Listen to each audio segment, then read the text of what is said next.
இன்றைய தேவ வார்த்தை எசேக்கியேல் 36 அதிகாரம் 36வது வசனம்.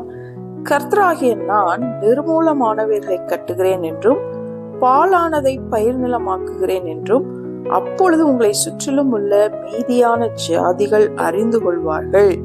கர்த்தராகிய நான் இதை சொன்னேன், இதை செய்வேன். ஹல்லேலூயா. நம்முடைய ஆண்டவர் வாக்கு பண்ணதை நிறைவேற்றுகிறவராய் இருக்கிறார். வாக்கு தத்தத்தில் உண்மை உள்ளவர் என்று நாம் அவரை நோக்கி அறிக்கையிடுகிறோம் அல்லவா?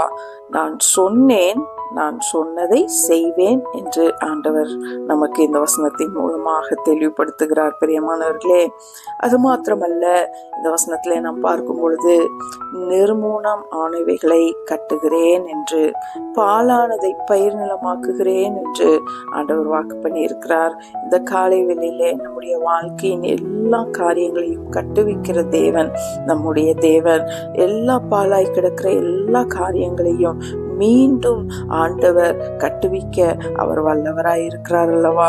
அவர் கட்டுகளை கட்டவிழ்க்கிறவர் மாத்திரமல்ல, நிர்மூலமானவைகளை கட்டுகிற தேவனுமாய் இருக்கிறார். பாலாய் கிடக்கிற காரியங்களை சரிப்படுத்துகிற தேவனாய் இருக்கிறார். ஏன் அப்படி செய்கிறார்?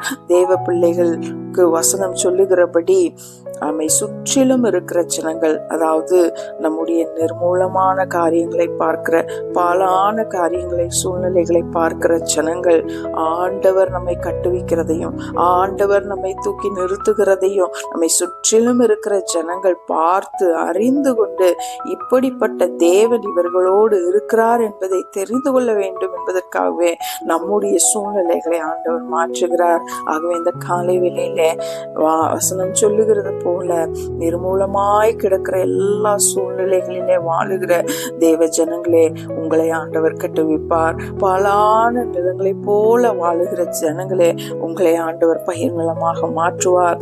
உங்களை சுற்றி இருக்கிற சொந்த பந்தங்கள், ரட்சிக்கப்படாத ஜனங்கள் உங்களுடைய பாலான நிலமான அந்த சூழ்நிலைகளை பார்த்து ரசித்து கொண்டு இருக்கிற ஜனங்கள், நிர்மூலமாய் கிடக்கிற அந்த சூழ்நிலைகளை பார்த்து பேலி பேசுகிற ஜனங்கள் மத்தியிலே ஆண்டவர் உங்களை உயர்த்தும் பொழுது, ஆண்டவர் உங்களை தூக்கி நிறுத்தும் பொழுது அந்த ஜனங்கள் அறிந்து கொள்வார்கள், இவர்களோடு இருக்கிற தேவன் அவர் சர்வ வல்லவர் என்று.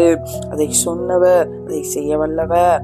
ஆகவே இந்த காலை வேளையிலே நம்முடைய வாழ்க்கையை மாற்றுவார் என் தேவன் என்ற விசுவாசத்தோடு கூட கர்த்தருடைய நாமத்தை ஸ்தோத்திரியுங்கள். ஆமென், ஆமென்.